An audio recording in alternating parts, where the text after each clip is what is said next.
ጤና ይስጥልን የተከበራችሁ የዜና ቤት ሚዲያ ቤተሰቦች እንደምን አላችሁ? አሁን የደረሱንን አጫጭር ሰበር መረጃዎችን ለእናንተ አዘጋጅተን ቀርበናል። አብራችሁን ቆዩ። ወደ ሰበር መረጃዎቹ ስናልፍ በቅድሚያ የምታደምጡት መረጃ አሜሪካ የጣለችውን አዲስ ማዕቀብ ተከትሎ ከባድ ጦርነትና የመልስ ምት ጥቃት እንደሚጠብቃት ያስጠነቀቀችው ኢራን የዓለምን የነዳጅና የፋይናንስ ስርዓት ሊያናጋ የሚችል ውሳኔ ማስተላለፏ ተሰማ። ሌላኛው ዜናችን በአሜሪካ የኤች1ቢ ቪዛ ላይ የተጣለው $100,000 ክፍያ አዲስ ሕግ ሆኖ ሊጸድቅ መቃረቡ በቴክኖሎጂ ዘርፉ ላይ ትልቅ መነጋገሪያ የፈጠረ ሲሆን ይህም በአሜሪካ ለሚኖሩ የአይቲ ባለሙያ ወገኖቻችን ስራ የማግኘት እድላቸው ያሰፋል ተብሎ ይጠበቃል። ዝርዝሩን እንመለስበታለን። ሌላኛው ዜናችን የአሜሪካው ጠቅላይ ፍርድ ቤት በምርጫው ዋዜማ የሰጠው ያልተጠበቀ ውሳኔና የፕሬዝዳንት ትራምፕ ትልቅ የህግ ድል የኖቬምበሩ የሀገሪቱ ምርጫ ላይ ሊያመጣ የሚችለው ተጽዕኖ በጉጉት ይጠበቃል። በዝርዝር እንመለከተዋለን። እስከ መጨረሻው አብራችሁ ስትቆዩ እነዚህና ሌሎች በርከት ያሉ አጫጭር ሰበር መረጃዎችን ታደምጣላችሁ። እንደተለመደው ሁልጊዜም ትክክለኛና ሚዛናዊ መረጃ በፍጥነት እንዲደርሷችሁ የዩቲዩብ ቻናላችንን ሰብስክራይብ በማድረግና የደወል ምልክቷን በመጫን ቻናላችን ቤተሰብ እንድትሆኑ በአክብሮት እንጠይቃለን። አሁን በቀጥታ ወደ መጀመሪያው መረጃችን እናልፋለን።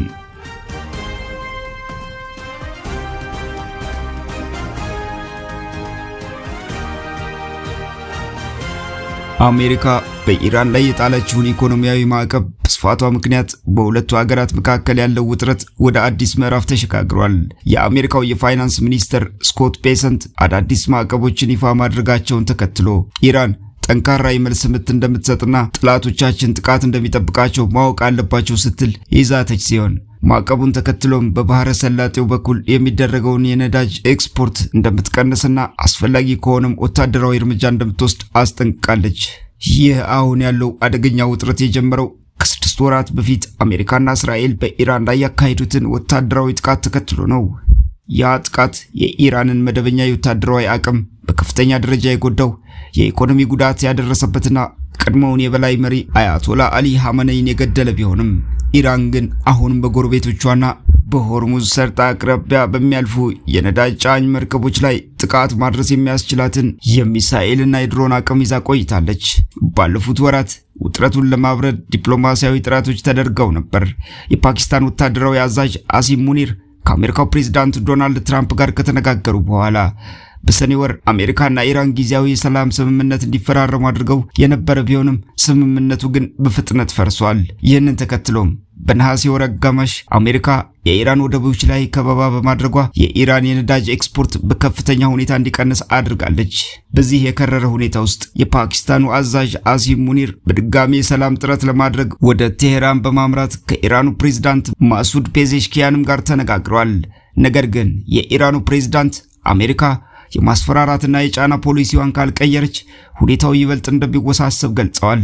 በሌላ በኩል ደግሞ የአሜሪካው የፋይናንስ ሚኒስተር ስኮት ቤሰንት በኢራን 60 ግለሰቦችና ተቋማት ላይ አዲስ ማዕቀብ የጣሉ ሲሆን ከኢራን ጋር የንግድ ግንኙነት ያላቸው ሌሎች ሀገራትም ከአሜሪካ የዶላር የፋይናንስ ስርዓት እንዳይገለሉ ከኢራን ጋር ያላቸውን ግንኙነት እንዲያቋርጡ ጊዜ እንደሚሰጣቸው አስታውቋል። አሜሪካ በተለይም ትልቋን የኢራን ነዳጅ ገዥ ቻይናን ታሳቢ ያደረገ ማስፈራሪያ ብታሰማም ቻይና በበኩሏ ማዕቀብ መፍትሄ እንደማይሆንና የራሷን ብሔራዊ ጥቅም እንደምትጠብቅ አስታውቃለች።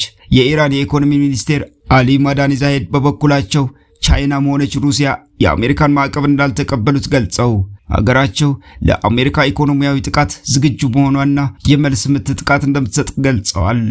ምንም እንኳን ባለፉት ሳምንታት በሁለቱ ወገኖች መካከል ቀጥተኛ የጦርነት ጥቃቶች ባይኖሩም የዓለም አቀፍ የነዳጅ ዋጋ መዋዠቅ ያጋጠመ ሲሆን በሺዎች የሚቆጠሩ ሰዎች በተለይም በኢራንና በሊባኖስ በነበረው ግጭት ሕይወታቸውን አጥተዋል።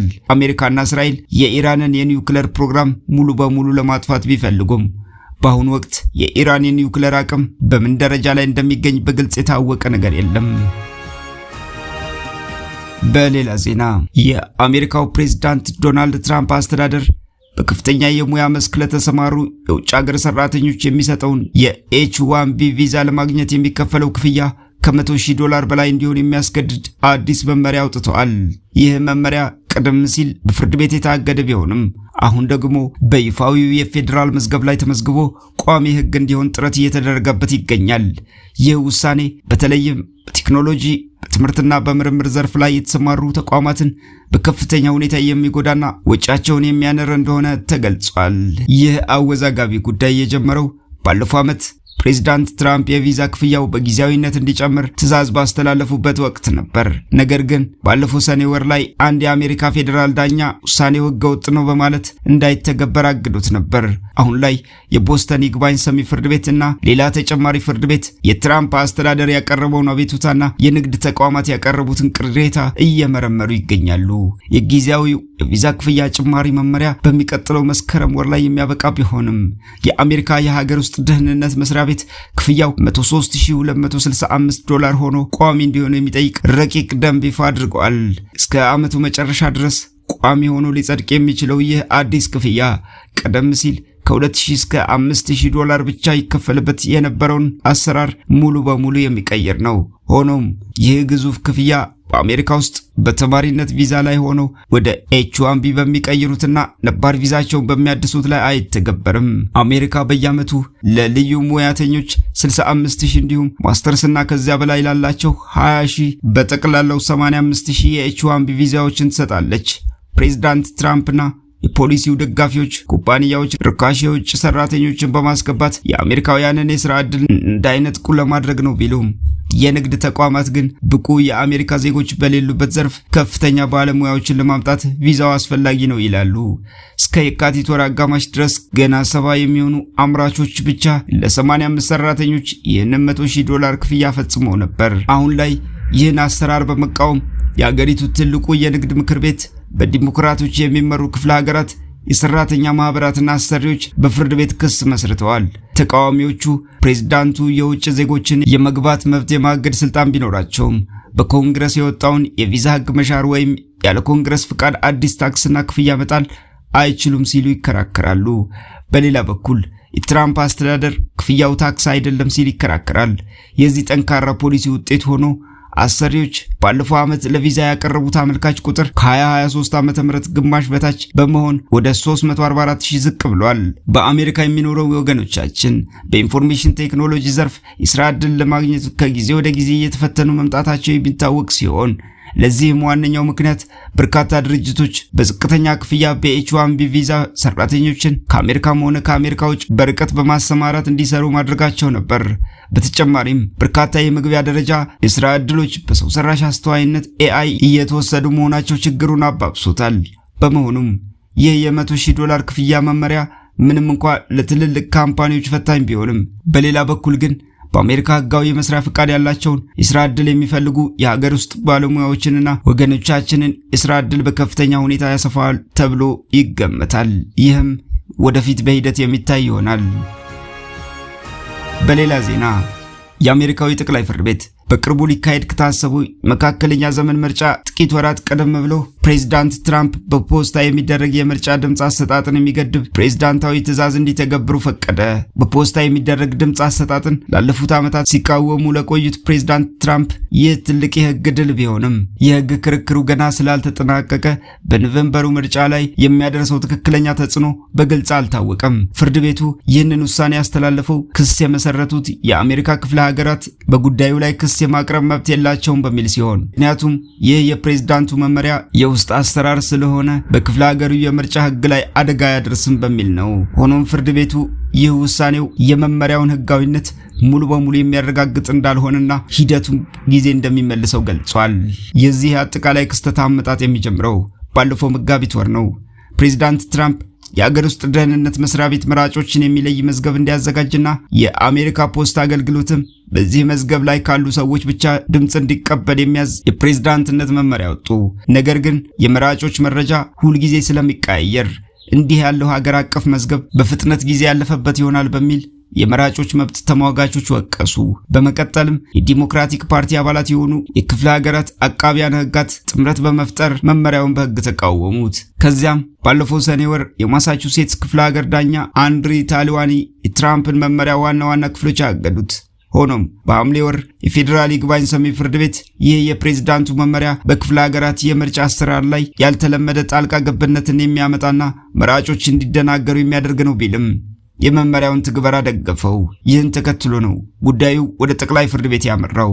በዚህ ወር ደግሞ ዳኛ ታልዋኒ የፕሬዝዳንቱን ሀገር አቀፍ የምርጫ አሰራር ለውጥ ሙሉ በሙሉ የሚያግድ ሌላ ሰፊ ውሳኔ አስተላልፏል። ይህ በእንዲህ እንዳለ የጠቅላይ ፍርድ ቤቱ 3 ሊበራል ዳኞች ይህን የዛሬውን የጠቅላይ ፍርድ ቤት ውሳኔ አጥብቀው ተቃውመውታል። ከነሱ መካከል ዳኛ ሶኒያ ሶቶማየርና ዳኛ ኬታንጂ ብራውን ጃክሰን ፍርድ ቤቱ የመመሪያውን ህገ መንግስታዊነት ሳይመረምር ውሳኔውን ማስተላለፉ ውዝግቡን ለጊዜው ማራዘም ብቻ ነው ሲሉ ተችተዋል። በአሜሪካ ህገ መንግስት መሰረት ምርጫ የማስፈጸም ስልጣን የፕሬዝዳንቱ ሳይሆን የክፍለ ሀገራት ነው። ኮንግረስ ህግ በማውጣት መለወጥ ቢችልም የመንግስት ሪፖርቶች የሚያሳዩት በምርጫ ላይ የሚፈጸም ማጭበርበር በጣም አነስተኛ ነው። አሁን ላይ ፕሬዝዳንት ትራምፕ ጥብቅ የምርጫ ህግ ያለው ሴቭ አሜሪካ አክት የተባለ ህግ በኮንግረስ እንዲጸድቅ ጫና እያደረጉ ቢሆንም የሴኔቱ አብላጫ መሪ ጆን ቱን ህጉ በቂ ድጋፍ እንደሌለው ገልጸዋል።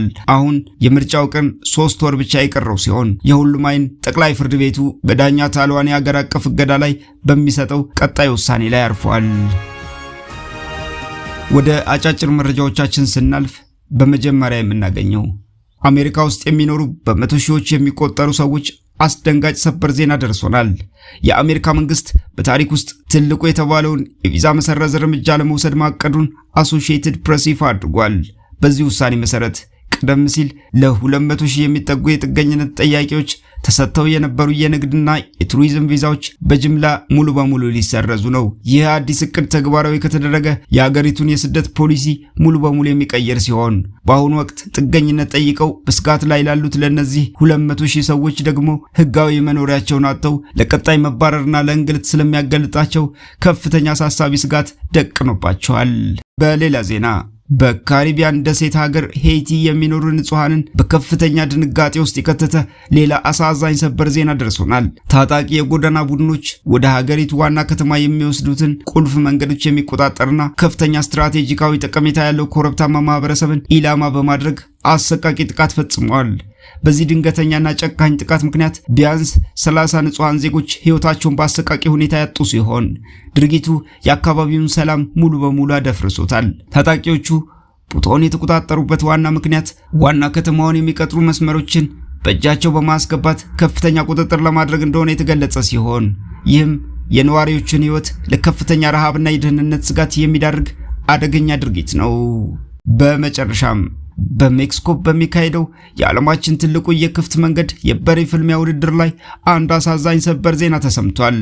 በየዓመቱ በታላቅ ድምቀት የሚካሄደውና በርካታ ታዳሚዎችን የሚስበው ይህ ክፍት መንገድ የበሬ ፍልሚያ ውድድር ማለትም ኮርማዎች በህዝብ በተሞሉ አደባባዮችና ጎዳናዎች ላይ ተለቀው ከሰው ጋር የሚፋለሙበት ባህላዊ ትዕይንት በዚህኛው ዓመት ግን ወደ አሰቃቂ አደጋ ተቀይሯል።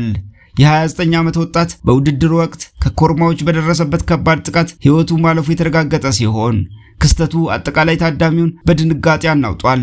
ይህ አሳዛኝ ክስተት ከድርጊቱ ጀርባ ያለውን ከፍተኛ አደጋና ገዳይነት በግልጽ ያሳየ ሲሆን በሰዎች ህይወትና እንስሳት እንደ ጨዋታ በማዋከብ ላይ ባለው የደህንነት ስጋት ምክንያት ከአወዛጋቢው ባህል ጋር ተያይዘው የሚነሱ ቅሬታዎችንና ተቃውሞችን እንደገና አበራክቶታል። አበቃን። መልካም ጊዜ ይሁንላችሁ።